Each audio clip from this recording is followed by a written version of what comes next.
You mentioned like all these kids are on the internet. Do you think like Disney and Nickelodeon can still produce the stars like the Selenas and Mileys and Demis and Arianas, or is I think that's their unique challenge, and I absolutely think they can do it. I mean, look, they've adjusted with the times historically. You know, Disney's been around a long time. They've been launching stars for a very long time. I think that's tried and true. They have to continue to do it, and that's really what we want to do with Janice.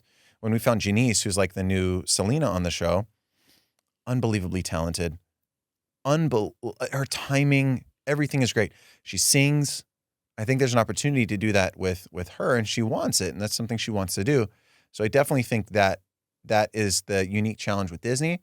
I think our show is the tip of the spear to hopefully launch some other shows behind it and get back to that magic. You know, it's to do it in a new way and in a different time. I think the sitcom needs to adjust a little bit, which is what we're trying on our show.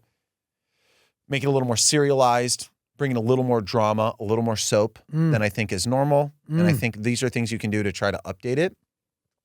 But that's our challenge. That's what we're trying to do. The soapiness of it is really smart. Because it's the same like set structure, same sort of like 4-camera thing. But just bring in new plot devices, new storytelling devices to keep it alive. Yes. That's the goal, man. I believe in your effort. Thank you, my friend. Let's go. I support you. Let's go. I very much support you. By the way, growing up in this thing is really hard. Yeah. And you talked about the next star that, I mean, there's 3 kids in this show. Yeah. One, who kept you grounded growing up? And then 2 is like, what part of that do you pass on to these kids as they're now about to embark on this whole, it's like a very long chapter or many chapters of life that this is now going to be a part of? 100%, bro. I talk a lot about this. Like, genuinely, I'm going to write a book on this one day, like kid acting, because I've seen the good, the bad, and the ugly, man. And there's a few common denominators that lead to a healthier adult life from a kid actor. Here's what I've noticed. Number one, like, it starts with the parents. Yeah. It is all about the parents. Like, if the parent is a parent and the kid is a kid and there's a healthy dynamic there, you're going to have a good, you're going to have your best shot at success for that kid later in life. Like my parents, I got lucky that my parents just supported me like you'd support a kid in a sport. Like, they definitely pushed me, and they definitely, you know, like you'd push a kid in a sport. My dad was always like, dude, if you ever are tired of this, you know, let's get the hell out of LA and just go, you know, back home. And so I always had that in the back of my mind, that my parents never needed me. Like, the second your parents need you, the second your parents start working for you, you start paying their bills, you start becoming the breadwinner, that's a recipe for disaster. Now, your parents were also in the industry, right, to a certain degree, and then your brother as well. Yeah, my brother was. They weren't actually. My mom, once we became adults, my mom became a kid actor, and Imagine a kid manager. Wait, she started managing. Yeah, she became a kid manager because so many people would come to her for advice. Yeah, that's smart. And finally, she was just like, "Well, here's what I would do. Here's what I would do." And then she formed a company and did her on her own. But we never worked together. That was like my mom. There was a really defining moment. I told this to the kids in my set. When I was young, my mom worked with me like a coach. You know, she helped my lines just like all kid actors' moms do. They work on your lines with you, get you prepared for the audition. When I started going through puberty as a teenager, it just got combative with me and my mom. I didn't want to listen to her. I didn't like my mom telling me things. That's called normal life, though, dude. It's normal life. 100% it's normal life. But it was this weird dynamic of like professional stuff because I'm going in for auditions. She's coaching me. It was this weird professional environment. I remember my mom like took the sides. We were arguing. She took the sides and threw them down. And she was like, "This is not worth you as my son. I'm never coaching you ever again." That's awesome. And it was awesome, man. It was a big moment. And that really helped our relationship because from that moment on, she was just my mom. And like, that was the healthiest thing in the world that could have ever happened with me and my mom. And I told that to my cast and to the parents because I was trying to tell them from the beginning, like, first and foremost, your kids are your kids. Do not become momagers and dadagers. Like, don't cross that line. You cross that line and you are setting your kids up for utter disaster. When that kid turns 18 and that kid goes, wait, where's my money? How have I been spending it? Wait, I'm paying for this and that. And hold on, how's this working? Like, man, I've seen it go so south. And not only that, psychologically, kids are not built to be breadwinners. Like, it's a total foreign atmosphere. I'm going to do a book on this one day, man. There's the title. Would I let my kid act? That's good. Would I let my kid act? And I'm going to sit down with all my friends in the industry, people you've probably had on the podcast that have been kid actors, and I'm going to start with that question and just have a dialogue with them. Would you let your kid act? You go. I was gonna say, what's the answer to that question for you? You're a dad. My answer right now, if I had to give a one-word answer, it would be no. Yeah.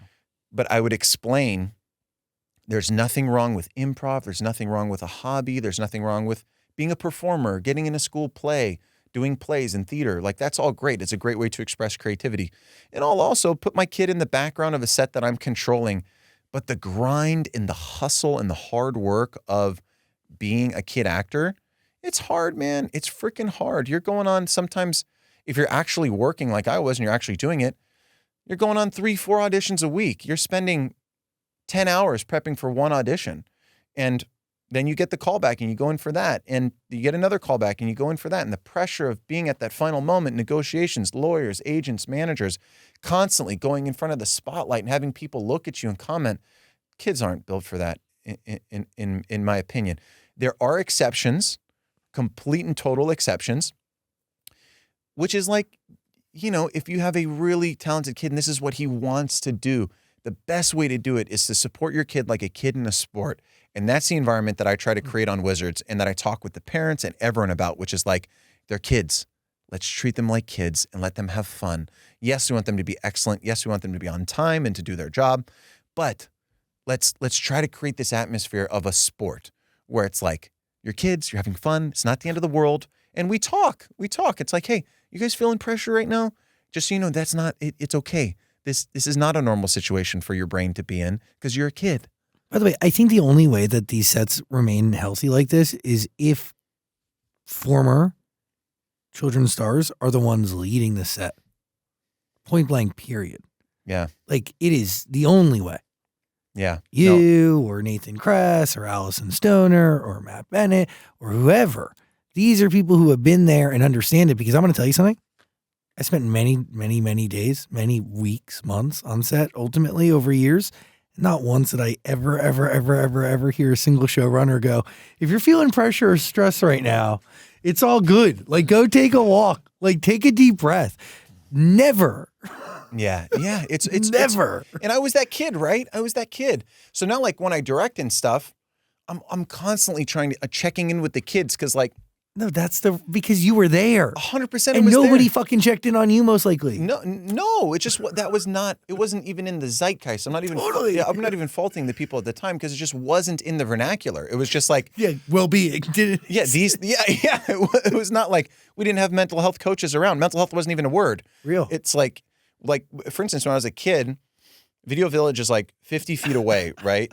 And so it's far. So that's where the director is. That's where everyone is. Everyone who creates hives and anxiety for actors sits in Video Village. They're in this hut, right? It's like 50 feet away, and you're doing your scene, and then you hear cut. It's quiet. They're 50 feet away. You don't know what's going on. So you think you're just sitting there. It's like you're sitting there while they collect their thoughts. It's like 3 minutes of you as an actor. You just heard cut in the middle of your line, and you're like, did I screw up? Oh man, yeah, I think I messed that up. Yeah, I didn't. Yeah, okay. I could have done that better. And you're anticipating what they're gonna say, right? And then they come in and they're like, let's do it again. We just had to adjust the camera. And I'm like, for freaking 5 minutes, I've been sitting here thinking, what have I screwed up? So now when I direct, I literally will go, cut, camera problem. Hold on, guys, relax. And then, and I could see the actors just like deflate because they're like, oh, good, they're not coming in to know me. Or I'll be like, cut, we're flying in notes, guys. 1 second, hold on. And they know, okay, notes are coming in, But you don't know that if you haven't been in those shoes, stuff like that.